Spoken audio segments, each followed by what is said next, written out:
Hi guys, while we're waiting for the next eruption that is supposed to happen very soon, because the GPS data show that all measuring stations confirm that the land rise underneath the Swartsengi area is coming to a halt and magma needs to find another way where to go because that magma chamber has reached the point of maximum elasticity. But while we're waiting, so many things are happening in Grindavik and regarding Grindavik. So maybe you remember the owner of the fish processing plant in Grindavik, the Einhamar fish processing plant.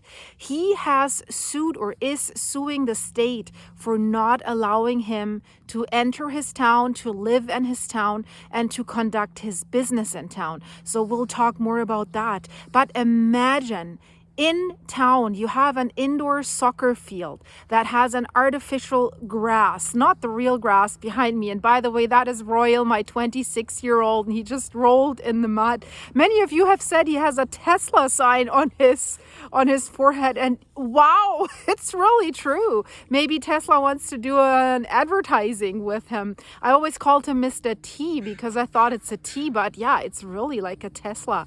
So anyways, an indoor soccer arena, and it has this artificial grass on it, and imagining there is a crack underneath. A huge crack is underneath. So today and yesterday they were removing the artificial turf to look what's underneath, and that is really scary. And that is the danger in Grindavik. That is the new hazard level that they have invented since the events have happened in Grindavik. It's called crack collapse. And the cracks and the sinkholes, if something like this is forming behind me, you probably see it right away. But if something is forming on paved ground, the surface that's on top of it, like in this case, the artificial grass or a pavement or something like this, makes it look normal for a little while longer. And then once that artificial surface gives in, then we have the sudden crack collapse. And this is so dangerous. I feel so for the residents that they want to go home and that they want to be back, and they are thinking, the fish processing plant owner says, my home is fine, it doesn't have any damages. But the problem is the damages and the dangers can lurk anywhere and you don't see them. And that's why they have extended the closure of Grindavik until February 19th.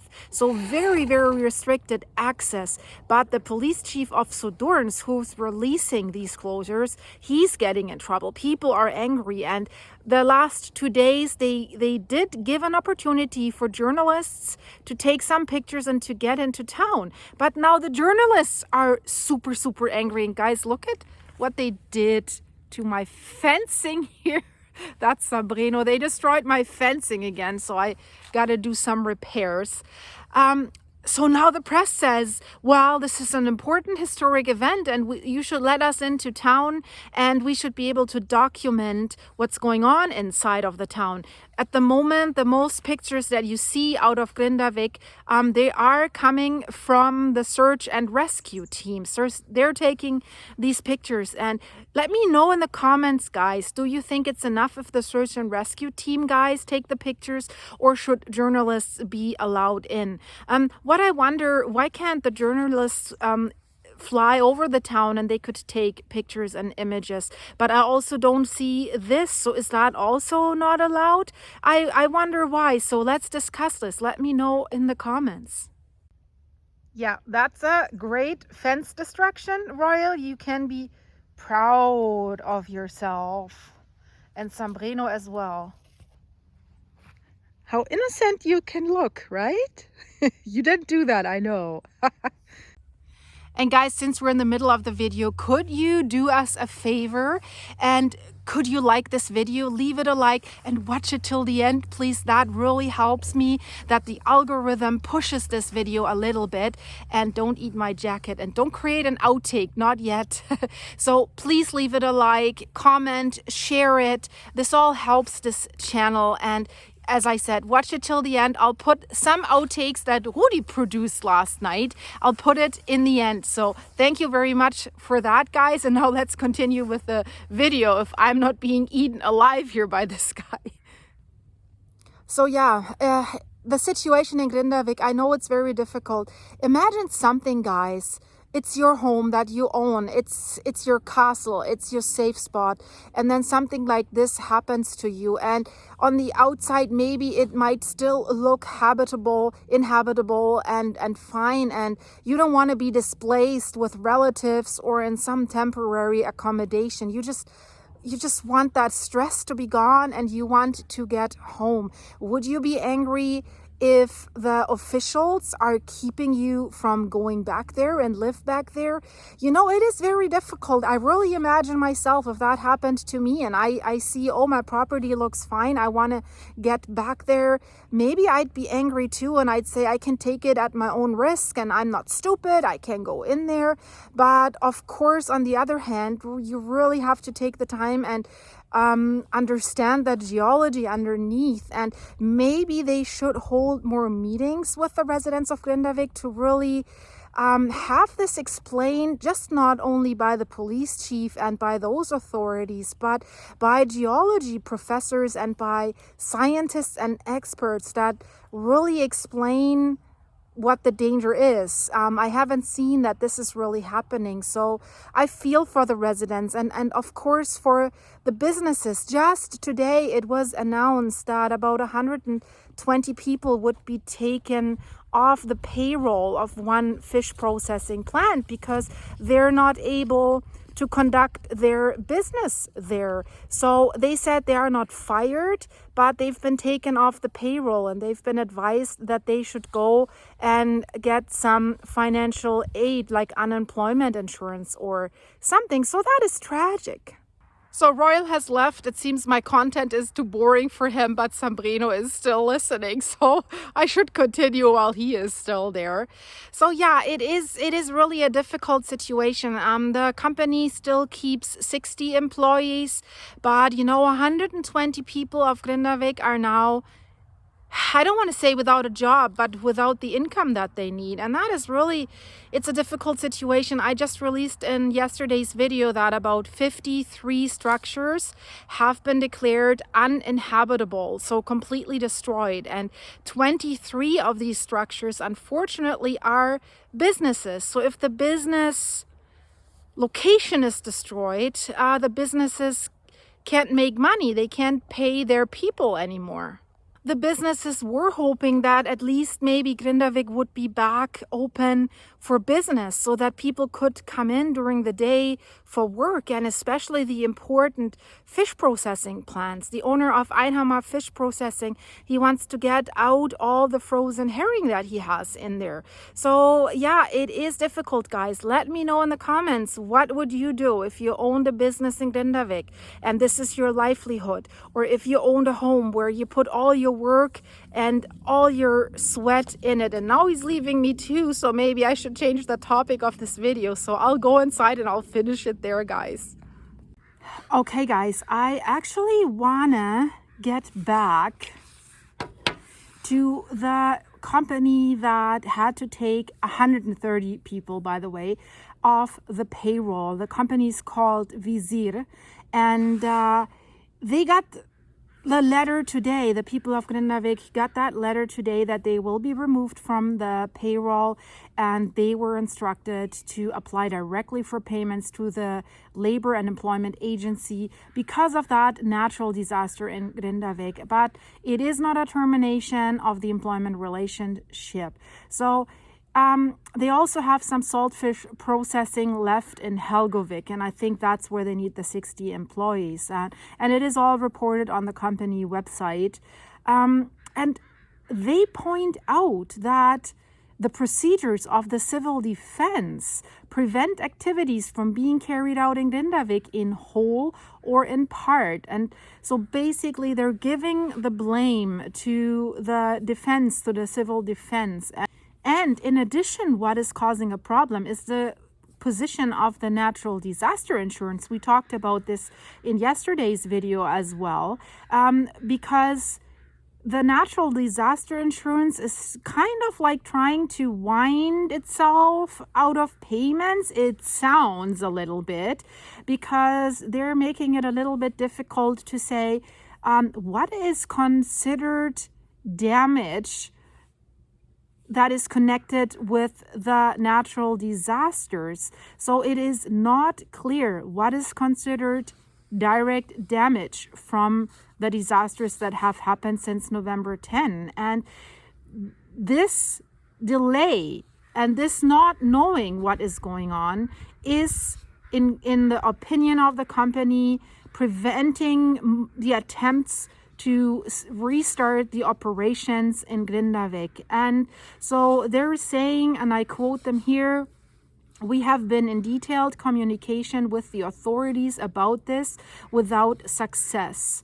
So this was a letter that they have sent to the authorities, and it has been signed by the executive director of this company. And so they're thinking that the situation will last at least to the summer, but we know that some geologists say, well, it might take 10 years until Grindavik might stabilize. So they're saying that the company Vizir has managed to start operations with their salt fish sales and processing into new locations, but at these two new locations there are fewer employees than otherwise, and the kind of work and the projects that they're doing has changed. And at the same time, the civil defense has announced that the current situation can last longer. Now they're saying until the summer of 2024, but we also know they keep extending that. And they don't know. Is the eruption that we will probably see today, tomorrow, in very, very short period of time, is that the last one, or is it just repeat? So will it repeat in a cycle for 10 years, 300 years? Nobody know.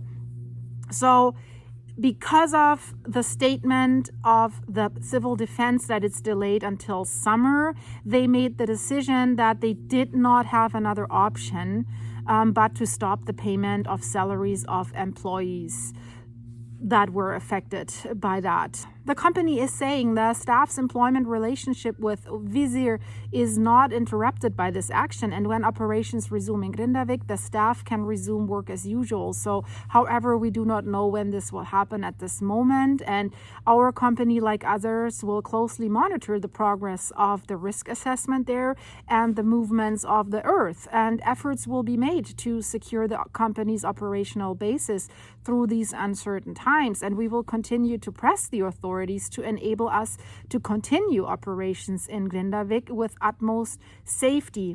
But that is difficult. We talked about the crack collapse, but I have a feeling that the resistance of people in Grindavik and companies in Grindavik against the civil defense and against their decisions is growing, and there is a lot of anger, and they're still out in limbo and no answers from the disaster insurance, and I hear their frustration and I totally get it. So let's talk about the other situation, because that is the problem. We have seen it with another company 2 weeks ago. They had a concrete foundation and it looked fine, but when they opened it up, there was a huge sinkhole and crack underneath. So it might look safe in the eyes of the normal person, but is it? And I mentioned the soccer field, and there is a 9-meter deep crack inside this indoor soccer field underneath the artificial grass field in their football stadium. So this is and this is the interesting thing. This building is located between the two sickle valleys that have formed within the town limits. One has formed west when we had the November 10 magma intrusion, and the other one has formed east on January 14th. So, but this building is located in the area that hasn't subsided that much, but still there is cracks. So that crack is quite something. So the responders believe that it's about 9 meters deep, but it also runs from one corner to the other corner, like across the whole soccer field. And the whole structure was just built in 2008. And that sports arena is basically standing right on the fissure of a sickle valley that was formed during the volcanic eruption in January. So the land has probably also subsided underneath. But also, that structure is on the border of a even larger sickle that has formed during the magma eruption on November 10th. So there the land has subsided even more, in some areas up to 2 meters. And so because of that, that structure stands between the two sickle valleys that have been discovered within the town limits of Grindavik. So this is a very shaky, unstable situation where this building is located. And that's what I wonder, how can they ever repair something like this? And they could only repair this if they knew, okay, for the next 20 years or longer, there won't be any earthquake swarms and nothing will be rumbling and no more magma will intrude underneath the town of Grindavik. That could make it even worse or cause new sickle valleys and fissures. So that's a very difficult situation, because we have learned just filling up these cracks does not work at all. The worker that fell in and died, they just had filled in a crack in front of a house in a driveway of a home, and he was just compacting that, and then all of a sudden it gave way again and it opened up like a 30 to 40 meter deep crack where he fell in. So this is really, I don't know. I mean, some of my viewers said, well, hopefully there's going to be an eruption inside Grindavik and lava will flow in all of these cracks and fissures and fill it up, and then you can start from scratch. But yeah, I'm not sure that it is as easy as that. But you know, who knows? Of course, if there was another underground magma intrusion, and if it's really like a big Swiss cheese, and then the magma would flow like everywhere and then harden all the cracks and sinkholes that haven't formed yet, but harden it from underneath. But I think that's wishful thinking and probably very unlikely. So it's not a good situation at all. But I wonder, there is technology that can give you more information. So why don't you just go there and check underneath each structure, or we'll talk about this, the Einama fish processing plant, whether under his concrete foundation, whether there is a crack or something, or whether this is safe. So I think just like they should get more help from other countries. That is my opinion. I think don't leave them alone too much. I think there are experts out there that might be able to help a little more. I mean, they have brought in some drones that should fly low height flight to see the cracks and everything, but they need to find out what's going on underground. It's really hard to determine which area is safe, or are there even safe areas that could not be affected? Because the problem that I see, I always say, it looks like a Swiss cheese underneath Grindavik. So a lot of tunnels and cracks and whatever that might open at any time, but there is also water. When the worker fell into the crack, they discovered that after like 30 to 40 meters deep, there was this 13-meter deep lake. And it seems that that lake was connected to some other rivers down there that might have flushed the worker away. Otherwise, they probably would have found him.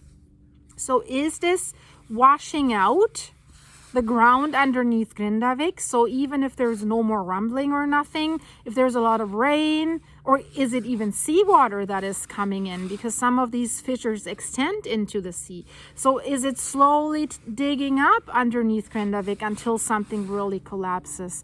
That is the danger. And I don't think this is going away anytime soon. That's the problem. And I also want to talk about the owner of the fish processing plant a little bit more. So the owner of the fish processing plant, Einhamar, his name is Stefan Kristjansson, and he has sued the state of Iceland, that is represented by the Minister of Justice, due to the police authorities' ban on preventing him from going to Grindavik, staying in his own house, and owning his own house. So He has a lawyer who's handling the case on his behalf, and already the Reykjavik District Court has already confirmed the request for an expedited hearing. So things are getting serious, guys. So right now it is required that the court confirms that the plaintiff is and was not obliged to comply with the decision of the director of the National Police from January 13, which has resulted in people of Grindavik to be prohibited from going to Grindavik. So interesting, because we saw the eruption on January 14th. So, but they're saying, and they're having a point. They're saying the civil defense laws do not override the Constitution. So his lawyer says that the plaintiff bases this on the provision of Article 71 of the Constitution, which stipulates privacy, home, and family privacy. So the plaintiff believes that the government is not allowed to prevent people from going to his home and to his place of business. So what the owner of the Einhammer Seafood Company also says, that the government cannot provide him evidence, and they're not able to demonstrate that it is a risk if he resumes operations of his fish processing at his plant. So they cannot prove that this move would cause a risk to other people. So that is also interesting, because he can't process the fish alone. He needs the workers. And I think that's where the biggest problem lies. So the authorities have referred to the civil defense law that should support their authority to use this power on the people.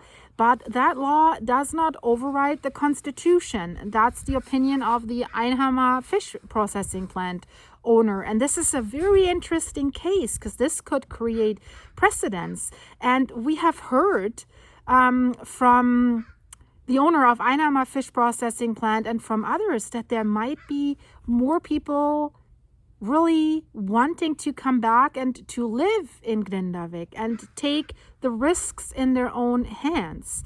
So this Wednesday, the case will be heard, and it's going to be interesting.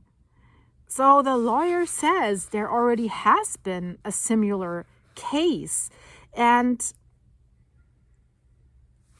the whole claim, the whole ruling that they want to achieve is to find out about whether people in general can be prevented from going to their home. So the lawyer hopes that it will be possible to present the matter verbally and get the decision on it this month or in March, after the hearing on Wednesday. So very, very interesting.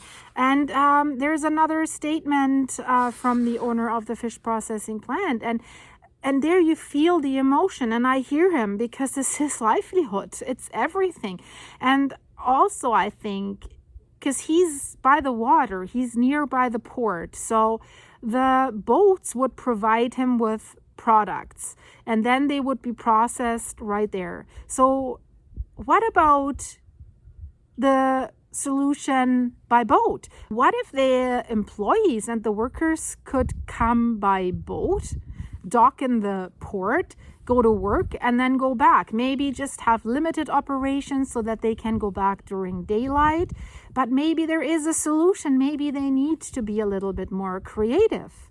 The owner says they have trampled on his rights. He says, I have the constitutional right to guard my property and business and to be allowed to stay in my home in Grindavik if I so choose. And that right has been trampled on repeatedly, and that is why this is an issue. He's brought up this issue a few days before the last eruption already. And to be honest, I somehow thought, okay, maybe he's put this aside for now, because we have seen, and that has surprised everyone, how close that eruption was to Grindavik, and the southern fissure even reached inside Grindavik and destroyed homes, and how many more cracks and fissures has opened, sudden sinkholes, and a second sickle valley where land has subsided. So, but it seems he still doesn't consider this a risk for his business operation. And I think it has to be determined whether whether this makes sense, right? Whether he has reason to demand to have his business going again. So I'll definitely follow up with this case. And of course, since we're waiting for the next eruption, the situation might change drastically. Let's say we have an eruption right inside Grindavik, which experts do not rule out. And by the way, my friend, the Blue Lagoon, they also don't rule out that it could happen right underneath Swartsengi this time. But then some say, oh no, we expect it further north than the last eruption. So that would be ideal, because that would be in the Hagafell area, the Sutnuka crater series again, and no critical infrastructure would be harmed by this. But that is not the only legal complaint that has been filed. I mentioned it in the beginning. The journalists are angry too. So the Journalist Association of Iceland says they have not received any answers from the police chief in Sudurns about the reasons why the police chief has decided to restrict media access to Grindavik. And they're saying that the company is now preparing a complaint to the courts, and they will also request an expedited hearing. So troubles in the works for the Sudurns police chief. They're saying it's absolutely disgusting that the police chief can behave in this way towards journalists. And that's what the chairman of the Icelandic Journalists Association says. Do you agree with this, guys? Let's discuss this. And they're saying the decision is without any legal basis. They're saying he himself has said that he decided this out of consideration for the residents of Grindavik.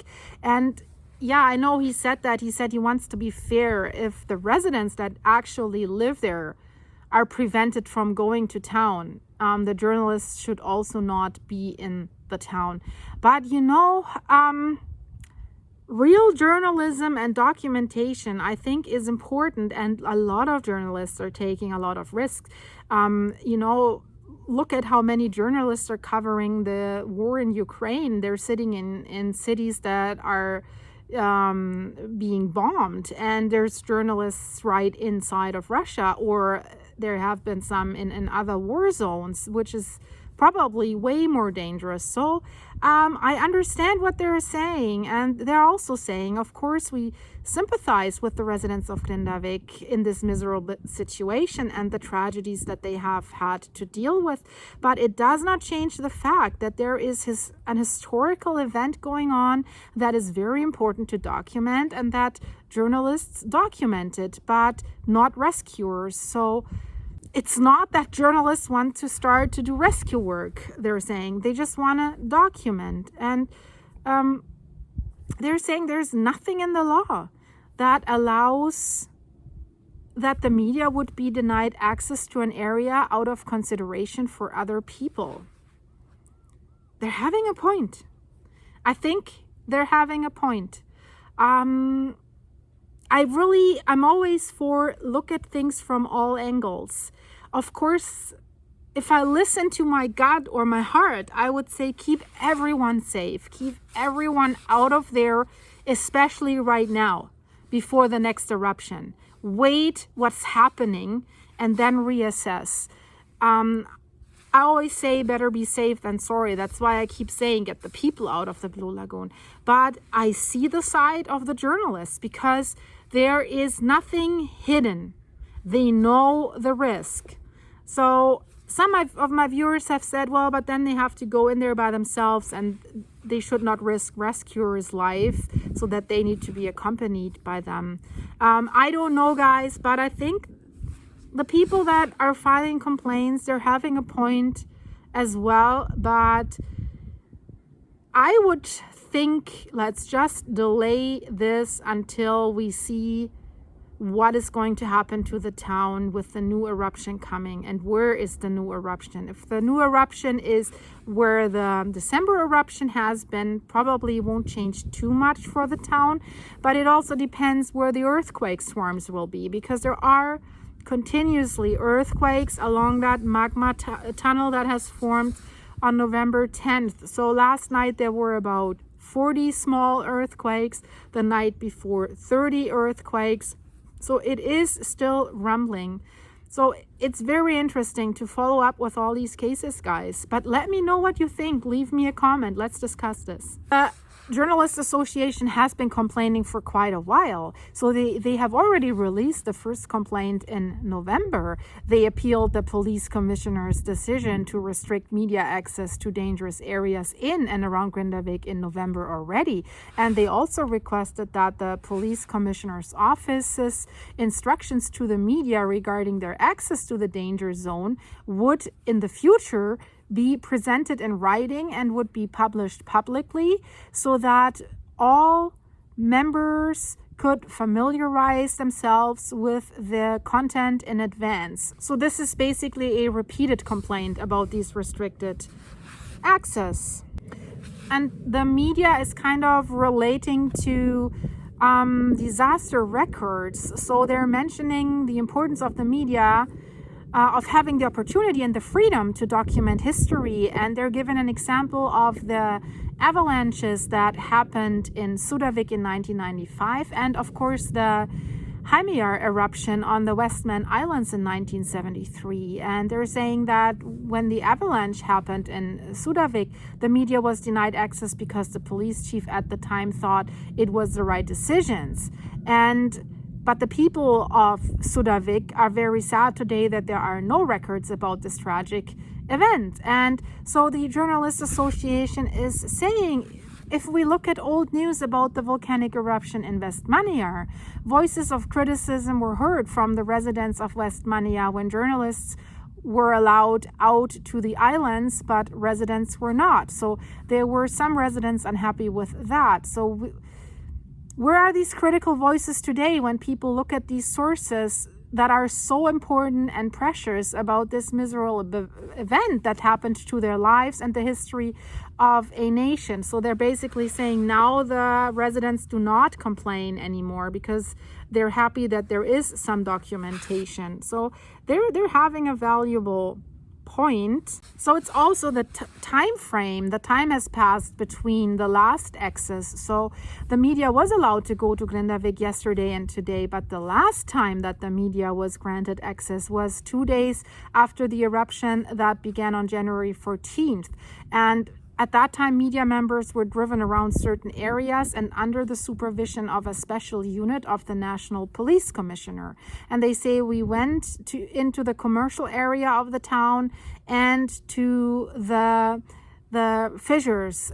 But they say we doubt that this would happen in any other democratic country other than Iceland. And the journalists are pointing out that the International Organization of Journalists was very surprised by this decision to limit the access so much. And they're saying, one representative is saying, I've heard from the members of the international organization that communication with police chief Ulfa was unlikely. He belittled the members when they explained their position on the issue and tried to protest against this ban.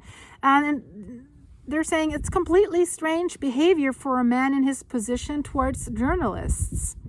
Also, they're saying, we also emphasize that we have not received any justification for these decisions. It is an absolute minimum requirement for the government when they make administrative decisions that there is a basis in law for those decisions and that they can show the grounds on which the decision was made. And they're finishing this quote, it's no joke to block access to the media. It's a very controversial situation. I don't have the answer for that, guys. What the owner of the Einama fish processing plant is also saying, in light of him suing the Icelandic state, he says he's a simple person who just wants to be home. And he says He's not demanding any compensation, but he only wants a clear decision on whether the state can deny people from Grindavik access to their hometown at all. And he says that he has lived in Grindavik all his life and he just wants to move back home as soon as possible. And he says, I'm still holding out hope. We'll just see where the next eruptions occur. He says, I have been denied access to my home for more or less 3 months. And I just want to find out from my court case whether they have something up their sleeve or not. And he basically says that he kind of sees these eruptions like any other storm surge that they have. And he says, I'm not afraid inside of Grindavik, not at all. I've never been afraid. This is just going to be like any other storm. The storm walks over and then we go back to work. That's the way it should be.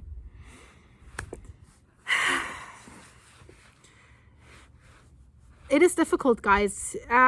Yes and no. A storm is a little bit different because the storm doesn't go underground and wait there and can surprisingly come and put more damage to the town. When the storm is over, it is over.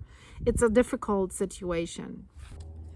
So guys, we're already at the end of this video. I followed my audience here so that I can bore them a little more with my blah blah. So guys, if you like this video, please leave it a like, and thank you so much for the support you're giving my channel and these animals through your support, for the supers that you're sending me and the coffees that you keep sending me on buymeacoffee.com. And maybe check out my site there, buymeacoffee.com/silky, and just subscribe there so that we can stay in touch. It's completely free. And check out all the maps that I post there. So everything that I talk about here in this channel, if there's an interesting map, I'm going to post it there as well. So thank you very much, guys, for watching. And of course, I'll give you all the updates and the eruption. Maybe it's happening tonight. I'll be on the pulse. So thank you for that, guys. Enjoy your morning coffee if you're having it with my video. Cheers to that. And I see you soon. And Sambrina and Royal, we're saying bye-bye. And if you have contacts to Tesla, hey, maybe ask them. Maybe they want to do a commercial with him. That would be awesome. So thank you so much, guys. Bye-bye.